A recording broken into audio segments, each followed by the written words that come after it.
Welcome. It is Verdict with Senator Ted Cruz. Ben Ferguson with you. It's so nice to have you with us. Many of you are listening on radio stations around the country to this show as well. We welcome you in, and we want to say, don't forget, download Verdict with Ted Cruz wherever you get your podcasts, as we do the show 3 days a week. Senator, we've got breaking news, and it is a major world event. Israel going after Iran, hitting targets there. This is obviously woken a lot of people up around the world as we're doing this show. We are gathered right now at a time of war, a time when Israel is striking back at Iran, striking back to ensure that Iran does not acquire nuclear weapons. And you and I are recording this podcast. It is 12:07 a.m. on Friday morning. So the events may change in the next 48 hours, but at 12:07 a.m., the war is just unfolding. And we're seeing what's happening. And what's happening so far, Israel's strikes, by the early reports, have been enormously effective. Israel has taken out the chief of the IRGC. Israel has taken out the successor to the chief of the IRGC. Israel has decimated Natanz, a major nuclear site in Iran.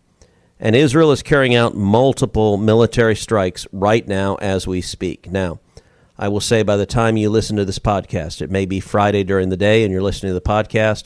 It may be Saturday or Sunday and you're listening to this show on the radio.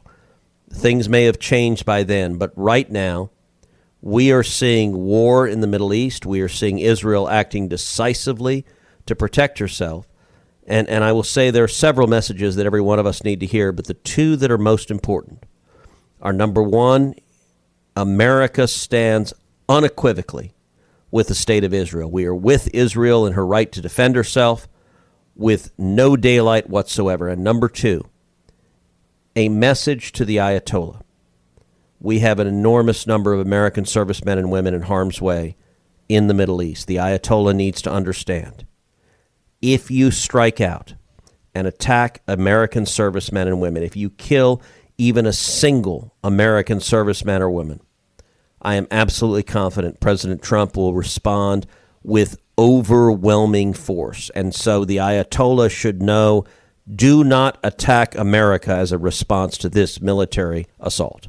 Amen to that. And look, this is such a hard time right now for so many in Israel, and so many that listen to the show have asked, what can I do to help? How do I stand with the people in Israel? They need our help now more than ever. And that's why I want you to get involved with an organization that I'm heavily involved with. It's called the International Fellowship of Christians and Jews.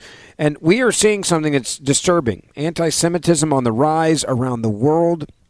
Sadly, right here in America, you have seen Jewish schools that have been targeted, synagogues that have been threatened, families that are living in fear, and that's happening in the U.S. Imagine what's happening right now in Israel. And that's why I want you to know about the International Fellowship of Christians and Jews. They're on the front lines, and they're providing hope and help when it is needed the most, especially right now. They're giving food and shelter to Jewish families that are under threat. They are building countless bomb shelters for children to keep them safe in Israel. They're helping survivors of hate rebuild their lives, and they don't just respond to crisis, they work every day to prevent it. Now, your gift of only $45 not only will help support life-saving work by providing food and shelter and bomb shelters and armored vehicles, but it will give them peace, knowing that there are people standing with the people in Israel. So if you've thought about helping, now is the time to do it. Call them and make a donation. 888-488-IFCJ. That's 888-488-4325. You can also go online to ifcj.org. Every dollar truly does help. Don't wait. Be the difference. Visit ifcj.org or 888-488-IFCJ right now. All right, Senator, so let's start with the basic question, and that is, how did this begin? What have you learned being in Washington, D.C. about this strike on these Iranian nuclear sites and military targets? What do you know tonight that you can tell people listening? Well, let me say, first of all, I believe this attack was inevitable, that Iran was hell-bent on acquiring nuclear weapons. President Trump said repeatedly and unequivocally that the only option for Iran was a complete and total dismantlement of their centrifuges, of their enrichment capacity, of their ability to enrich uranium. I led a letter with 52 Republican senators where we said, united, we agree with President Trump. This is the red line, complete and total dismantlement of their nuclear capacity. Now, what President Trump said is there's two ways they can do this. One, they can do so peacefully through negotiations, and that's what the Trump administration was trying to do. Or two, if they refuse to dismantle, they will have the centrifuges dismantled through warfare. Well, this morning, the Iranian regime announced it was not going to shut down even a single centrifuge. Instead, it was going to build more, that they were hell-bent on building more centrifuges, enriching more uranium, and they were on the path to a nuclear weapon. And I got to say, Ben, the consequences of the statements this morning were, number one, they were a gigantic middle finger to President Trump. They were saying, we don't care what you say. We want nuclear weapons, and we're not going to be dissuaded. We're not going to be deterred. But number two, they were a very clear message to Israel. Attack us now, because we are barreling towards acquiring a nuclear weapon. And if you wait, you may find yourself with an enemy that has a nuclear weapon and that can detonate it over the skies of Israel and kill millions of Israelis. And so Iran set us on this course, and the government of Israel is acting to keep the people of Israel safe. But it is nonetheless an extraordinarily perilous time for Israel, for America, and for the world. Senator, you just mentioned that this was inevitable, and it does feel like it was a long time coming, and there was a question of who was going to do it. Was it going to be America? Was it going to be Israel? Clearly now we know this is Israel that is launching this preemptive strike, and some would even argue this was long overdue. Yes, and I will say, President Trump announced on April 12th that Iran has 60 days to negotiate and agree to this. 60 days. This attack was launched on June 12th, Thursday, June 12th, exactly 60 days after that. That is not an accident. Iran understood, they had a time frame, but you got to understand the Iranians, when they negotiate, they want to delay, they want to continue to reap the benefits of Joe Biden and the Democrats' weakness and appeasement and fuel the money that they received into developing nuclear weapons. And so Israel made the decision. They made the decision they were going to attack. They were going to attack on exactly the 60-day expiration of President Trump's deadline. And I think that was driven by Iran beginning Thursday by saying, we're not changing a damn thing. We're going to keep building centrifuges. And effectively, we want a nuclear weapon, and there's nothing you can do to stop us. Israel acted to demonstrate that was not right. Senator, I want to also remind people we do the show as a podcast, so you can grab it 3 days a week wherever you get your podcast. Don't forget, subscribe to Verdict with Ted Cruz. And let's get into what Netanyahu had to say as well. Senator Netanyahu came out and spoke very boldly, not just to the people in Israel, but also to the world. So on Thursday evening, as the military strike was beginning, Prime Minister Netanyahu addressed Israel and addressed the world. Here's what he had to say. Moments ago, Israel launched Operation Rising Lion, a targeted military operation to roll back the Iranian threat to Israel's very survival. This operation will continue for as many days as it takes to remove this threat. For decades, the tyrants of Tehran have brazenly, openly called for Israel's destruction. They've backed up their genocidal rhetoric with a program to develop nuclear weapons. In recent years, Iran has produced enough highly enriched uranium for 9 atom bombs. 9. In recent months, Iran has taken steps that it has never taken before, steps to weaponize this enriched uranium. And if not stopped, Iran could produce a nuclear weapon in a very short time. It could be a year, it could be within a few months, less than a year. This is a clear and present danger to Israel's very survival. 80 years ago, the Jewish people were the victims of a holocaust perpetrated by the Nazi regime. Today, the Jewish state refuses to be a victim of a nuclear holocaust perpetrated by the Iranian regime. Now, as Prime Minister, I've made it clear time and again, Israel will never allow those who call for our annihilation to develop the means to achieve that goal. Tonight, Israel backs those words with action. We struck at the heart of Iran's nuclear enrichment program. We struck at the heart of Iran's nuclear weaponization program. We targeted Iran's main enrichment facility in Natanz. We targeted Iran's leading nuclear scientists working on the Iranian bomb. We also struck at the heart of Iran's ballistic missile program. Last year, Iran fired 300 ballistic missiles at Israel. Each of these missiles carries a ton of explosives and threatens the lives of hundreds of people. Soon, those missiles could carry a nuclear payload, threatening the lives not of hundreds, but of millions. Iran is gearing up to produce 10,000 of those ballistic missiles within 3 years. Now just imagine 10,000 tons of TNT landing on a country the size of New Jersey. This is an intolerable threat. It too must be stopped. You listen to Netanyahu there, and not only was he very clear and direct, but it was, I think, a argument that if you're a sane person, wherever you are in the world, and you're looking at the position that Israel is in with Iran next door, they had no choice but to do this. Yes. Look, as you know, I know Prime Minister Netanyahu very well. He is a friend. We've spent a lot of time together. When he was in D.C. Last month, he and I spent almost 2.5 hours together, just one-on-one.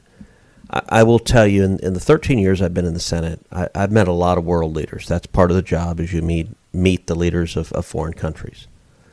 There is only one who has taken my breath away. I think Prime Minister Netanyahu, the adjective I've used for him, I've not used for anyone else, is Churchillian.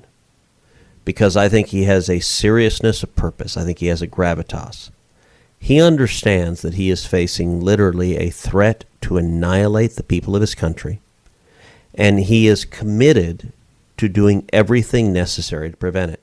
You know, I'll tell you, when Obama was president, and when Obama was negotiating and announcing the Obama-Iran nuclear deal, which was catastrophically devastating, the House of Representatives invited Prime Minister Netanyahu to come and address a joint session of Congress.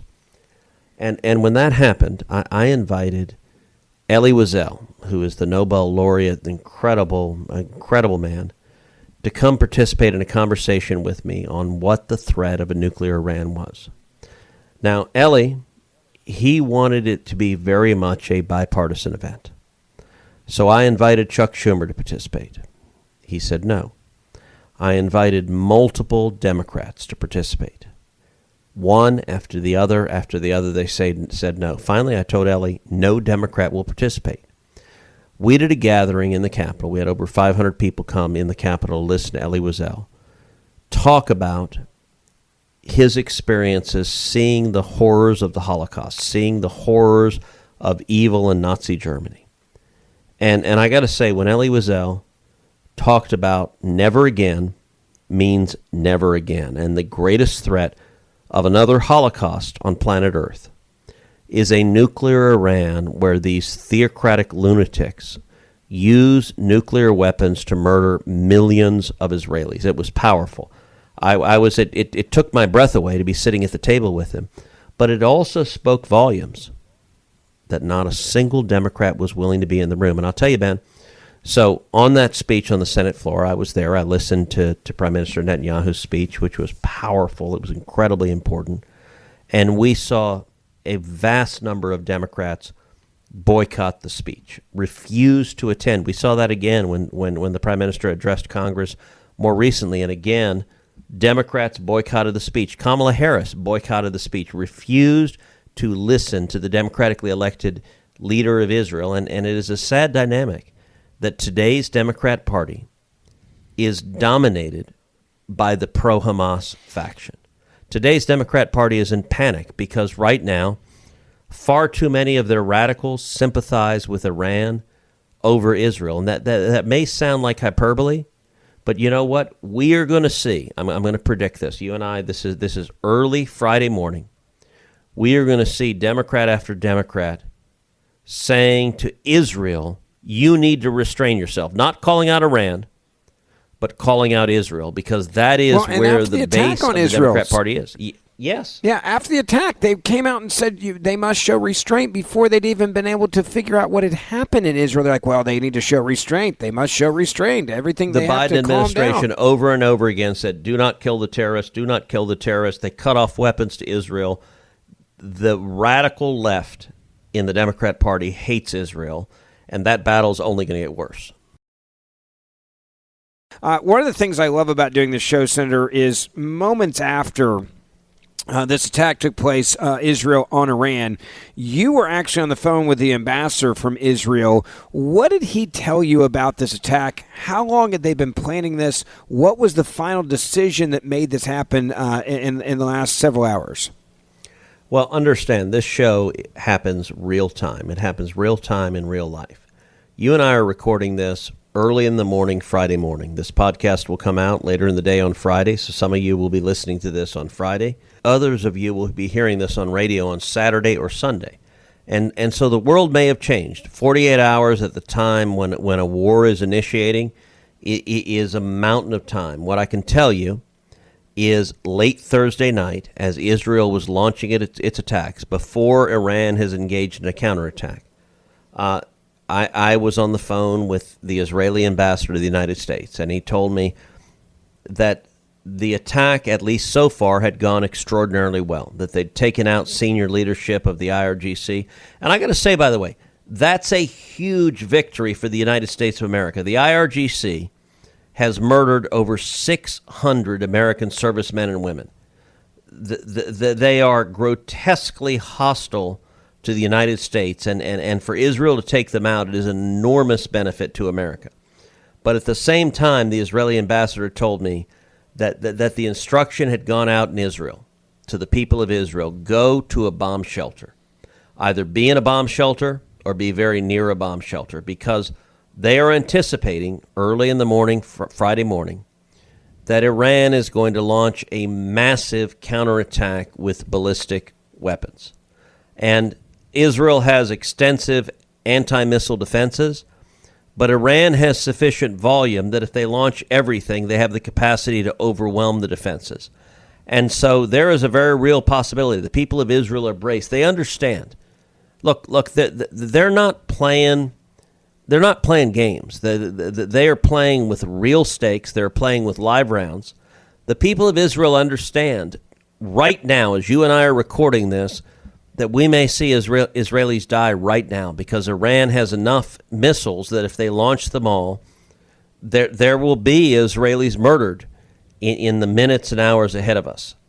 But at the same time, Prime Minister Netanyahu made the decision. It's a decision I agree with. It's a decision that I think was right, which is the risk of Israelis dying and of Americans dying if Iran acquires a nuclear weapon is qualitatively different. That we could face, with an Iranian nuclear weapon, we could face millions murdered.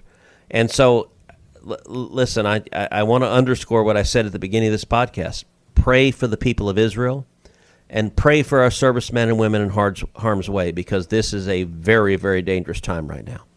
Well, let's talk about who is targeted and what this looks like moving forward from the standpoint of Israel. I mean, the objective here is clearly to put them back when it comes to their nuclear program, but they also went after people that were involved in that program, which is a really big way to move things backwards. Yeah, look, this was a decapitation strike. It was targeted at the senior military leaders in Iran. It was targeted at the nuclear facilities in Iran. It was targeted at the anti-air assault facilities in Iran. It was a very targeted but massively effective strike. Now, Iran is going to strike back. Understand that's not a possibility or a probability. It is a certainty that Iran will hit back. Now, what I hope Iran understands is they should not hit back at America. Hitting back at America would escalate this dramatically. And I will say, the Secretary of State, Marco Rubio, he put out a statement Thursday night. Let me read his statement. Quote, "Tonight, Israel took unilateral action against Iran. We were not involved in strikes against Iran, and our top priority is protecting American forces in the region. Israel advised us that they believe this action was necessary for its self-defense.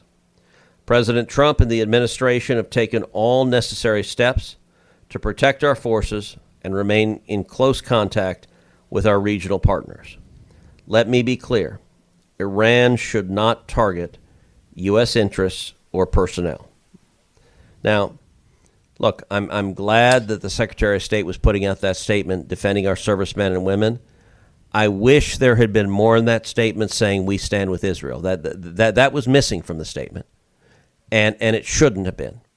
From my perspective, we stand unequivocally with Israel, but I understand why the Secretary of State didn't do that, which is that he's concerned that Iran may strike at U.S. military forces. Now, in my view, the way to prevent that is not to say to Iran, hey, we had nothing to do with that, which was the main theme of the Secretary of State's statement, but rather to say, if you attack U.S. forces, the consequences will be overwhelming. I think Iran responds more to stick than to carrot, but we shall see, and it is, any way you look at it, an unbelievably dangerous time.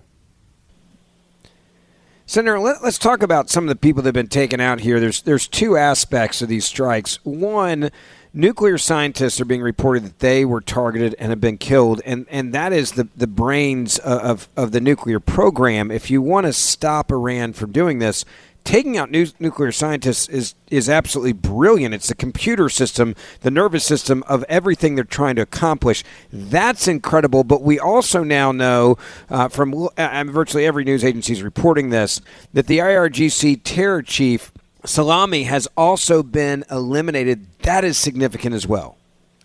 Well, we now know that Hussein Salami is lunch meat.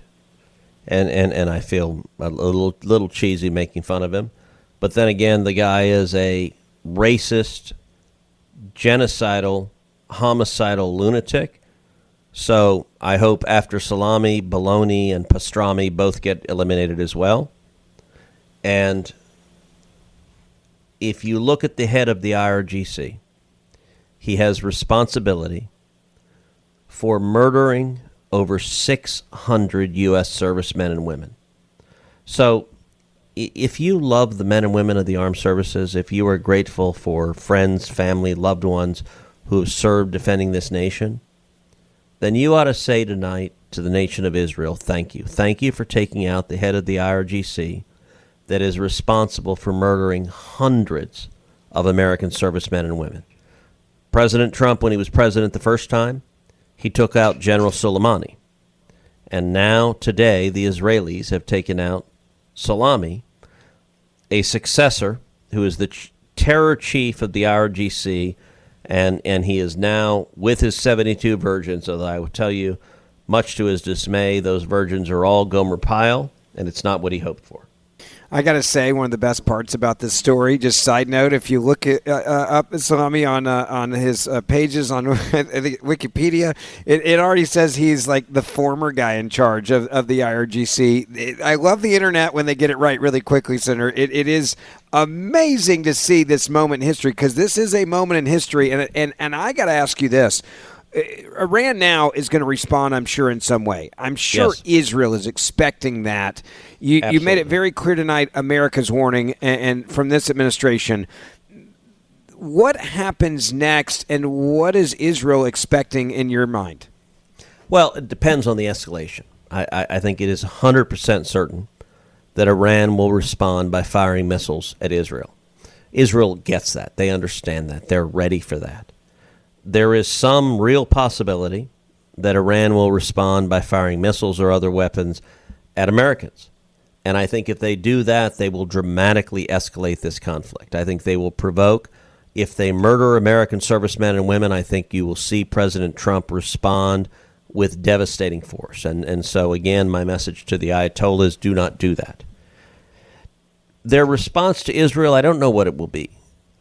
There is a risk that their response is devastating, that it is overwhelming. They have a massive number of ballistic missiles.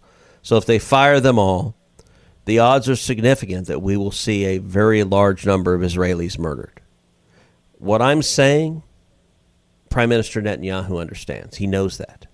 He knows that by virtue of engaging in this attack tonight, there's a real risk of a significant number of Israelis being murdered. But he did this because he knows that if Iran has a nuclear weapon, many, many more Israelis and many, many more Americans are at risk of being murdered. Look, the Ayatollah chants death to America and death to Israel. I believe he believes that. And so acquiring a nuclear weapon is not just an academic question. If he gets a nuclear weapon, I believe he is trying to acquire one because he wants to carry out his promises of death to Israel and death to America. And that's precisely why Israel has launched this attack, to stop him from getting that capability. I also, Senator, want to play for you what the Israeli ambassador to the United Nations had to say on CNN earlier. Here is what he had to say when he was asked a couple of different questions about this strike. Also joining me is Israel's ambassador to the United Nations, Danny Danon. And Ambassador, it's great to have you here, sir. Just first on the strike that we are seeing play out tonight and what this means, should we now consider Israel to be at war with Iran? Prime Minister Netanyahu was very clear. We took a preemptive attack to defend ourselves, and we are targeting the nuclear facilities and the ballistic missile centers in Iran. So we don't go into declarations now, we take actions.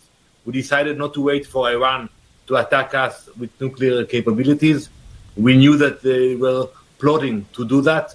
And while they were talking with many countries and negotiating, they moved secretly with a military plan to attack Israel.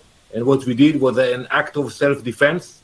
And we have abilities. You know, Caitlin, 80 years ago when Auschwitz was liberated, we required the support of the Allies to protect our people.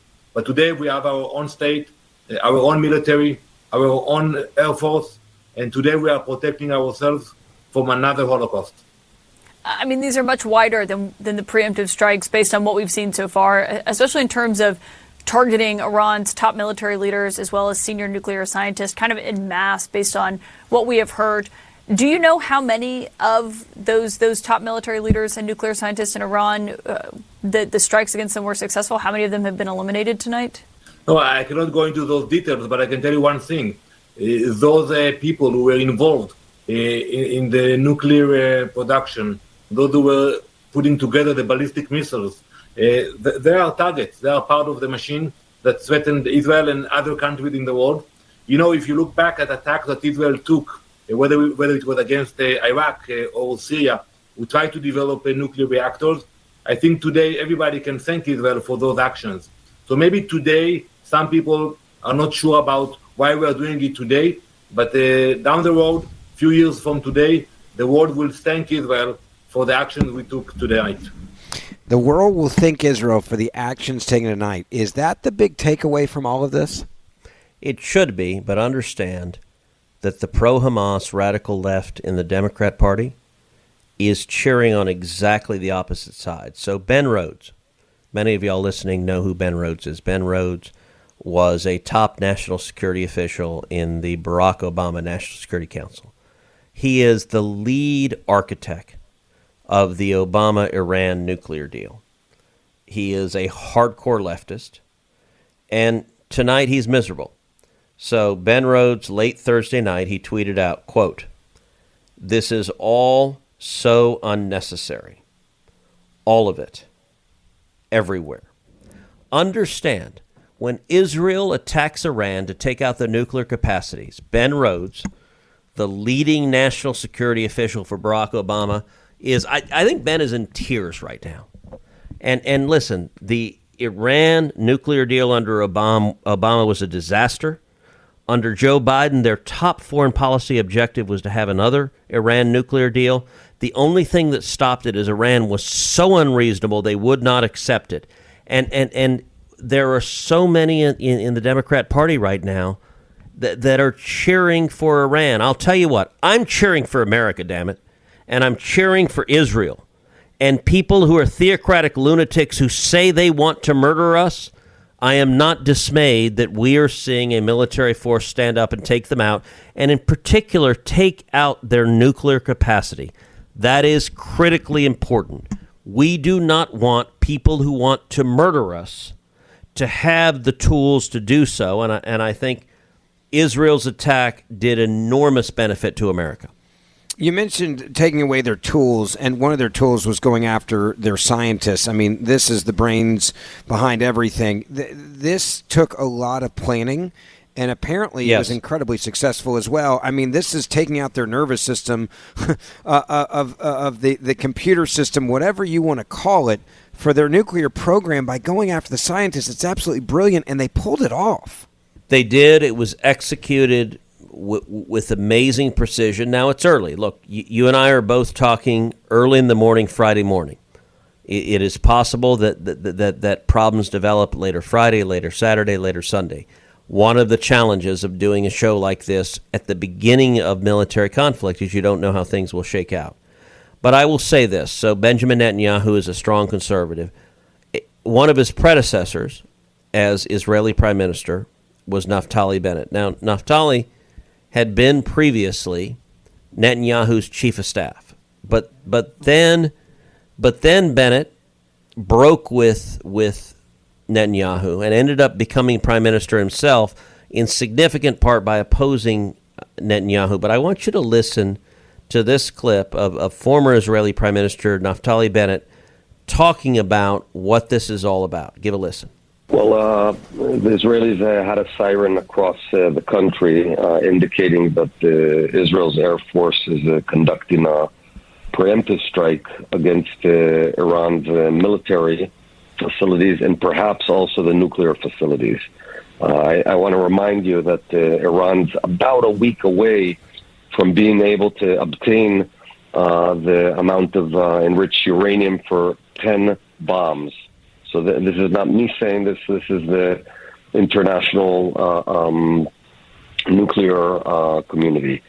And the goal ultimately will be to remove the nuclear threat from the Middle East and hitting the head of the octopus of terror that's been causing all of the mess we've seen over the past couple of years in the region. I mean, there it is. And I will say, when today's Democrats in the Senate and House are to the left of that, are saying, do not attack Iran, and we're going to see, I'm going to make a prediction in the hours and days ahead.